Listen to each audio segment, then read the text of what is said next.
Welcome to Inspire Change, a new inspirational and motivational broadcast that strives to empower men in a positive way, designed to educate, empower, and inspire even the busiest individual on the go over that first cup of coffee. Please join me in welcoming Gunter Swoboda, international psychologist, author, speaker, and producer. Welcome everybody to another episode of Inspire Change. Hey, what a week. As I said before, a lot of stuff can happen in a week, even when we're in lockdown. So yes, Sydney continues to be locked down. The figures are not good. They're getting actually worse. So we'll be here for quite a while. So this is probably a good time to really focus on maybe, not just looking after ourselves physically and socially, but also seeing whether we can tap into improving our minds or expanding our minds or reflecting on things that are actually really, really important to us and possibly other people. That includes particular attitudes and beliefs about things that are either real or not heavily. I love fantasy fiction, but I'm not heavily into fantasies that stem from conspiracies, lack of evidence, and then are imposed on others. So just a bit of thought on that, folks. This is a time particularly when I think it's very, very useful to treat each other in a way that is caring, respectful, compassionate, and above all, tolerant. We are not little islands unto ourselves that float about without any contact on others, and therefore without consequences. Everything that we think, feel, and do has consequences, and shouldn't we really think and feel and do things in a manner that's going to help make us individually a better person, but also live in a better community, a better society, a better culture. Now, one way of thinking about this is, as I started in the last session, is about being mindful. And the last episode of the podcast, I spoke about mindful listening. As a therapist, one of the things that I had to learn and had to practice was very thoughtful communication. So therapy and counselling is not just having a chat together. We're not just doing this over a cup of coffee and shooting the breeze, folks. It's a very intentional, meaningful conversation in which I, as the therapist and the counsellor, have a lot going on, actually. Part of it is obviously empathy, listening, speaking, and that entails a whole range of little sort of sub-skills. And I want to extrapolate that into our day-to-day relationships because I think it's really, really important. As I said before, one of the things that I see with lots of couples is that a lot of times their relationship is in difficulty because their capacity to communicate effectively is somehow lacking. Okay, that might be because we're often coming at a place from frustration, anger, hurt, and we often say and do things that really destroy the trust in a relationship. Now, I'm going to operate on the assumption that most of us don't want to do that, really. We're not here intentionally to hurt others. We're here ultimately because we want to love, we want to be loved, and we want to take care of those that mean something to us. That doesn't matter whether you're a husband, a wife, or a parent, or in fact a co-worker. So stepping forward from the idea of mindful listening, and please, if you haven't heard the previous podcast, go back, tune in, check it out, and reflect on it. In this week's podcast, I want to focus on mindful speaking, which is obviously an important part of communication. Communication consists of Listening, speaking, and the non-verbal stuff. How I say things, how I express myself. And importantly also, for a lot of us, especially us as men, is we need to take into consideration our body language. Now, I'm not saying that's not important for women, but, if you're 6'3" and a bit and your partner is 5'2", at 6'3", your body is going to give certain messages off that for someone who's 5'2" could be a bit intimidating or at least a bit scary at times too if we're not checking ourselves. And that doesn't mean I've got to completely, censor myself all the time. That's not what I'm talking about. It is ultimately about what mindfulness is about, and that is a practice of non-judgmental awareness. So as a therapist, I'm trained and I practice, in many respects, a very heightened sense of awareness. I'm not only listening to what the person's saying, but I'm watching how they're saying it, listening to how they're saying it. The changes in facial expressions, body posture, and it's really important to be able to work with that as a therapist and as a counsellor. Now, most of us aren't therapists and we're not counsellors. We happen just to be ordinary people and in relationships. And part of that is, hopefully I want to make a difference in that. I want to have relationships that are growing, that are healthy, that are expanding, and, for both of us. So let's talk a little bit about putting mindful listening alongside mindful speaking. So what do I mean by that? Well, firstly, let's pay attention to the non-verbal stuff, facial expressions. One of the things that I often get working with teenagers is at certain points I'll get the eye roll or the shoulders droop and there's a deep sigh. So it's also really important to take a note of that, okay, as a parent too. Or I might get, the teenager sort of essentially avoiding eye contact. I get that with a lot of teenagers who are anxious and socially anxious in particular. So the non-verbal stuff's important. Now, it's not there to be interpreted. I'm a bit funny about all these books about how to interpret body language and so on, unless you're really well trained and using a very sound scientific framework. This thing can go off the rails big time. So I've raised my awareness about being able to listen more. Now the next step is, how do I want to express myself? So part of that is, in my view, coming back to some of the core values. And the first one is I always take a position of respect. It doesn't matter whether they're 5 years old or 15 or 25 or 85. It's a position of respect. It's also, I have an attitude of cooperation, collaboration, working together. Clearly, wanting to create an environment between us that's fruitful.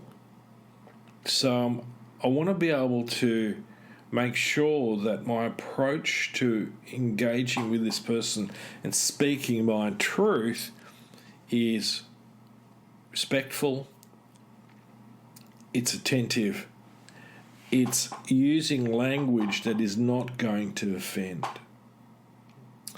Now, the other part of it is that quite often when we have to enter difficult conversations, we have a tendency of getting a little bit anxious. And so when a lot of us get anxious, we start to speak quickly.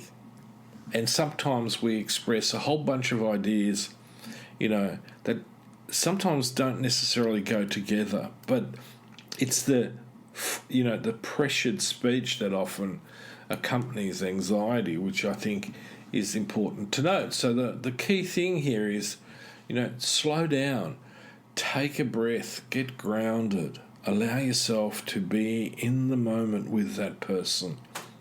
Don't judge things. Just be aware. Also, be aware of your own patterns in how you speak and what you say. Is it critical? Is it defensive? Are you being critical? Are you being defensive? And if so, focus on dropping the defenses. And as I said, part of this is also about being able to put yourself into the other person's shoes. You're not in the conversation to be right or wrong. So no matter how verbally you are skilled, it's not a demand or dominate and control situation. It's a communication. You don't have to prove how smart you are or how well you can debate. This is not you're not being, the first speaker or the last speaker in the debating team. This is about communication. It's a flow. And I want you to really take that on board, because in a lot of relationships, the relationship breaks down because there's this fight about who's right and who's wrong. And it is very much the least important thing on the agenda. In fact, take it right off the agenda. So, think about the words that you use. Imagine that your friend did something that made you really upset, and all you feel like doing is yelling at them about how bad a friend they are. So if you start yelling, how do you think your friend's going to feel?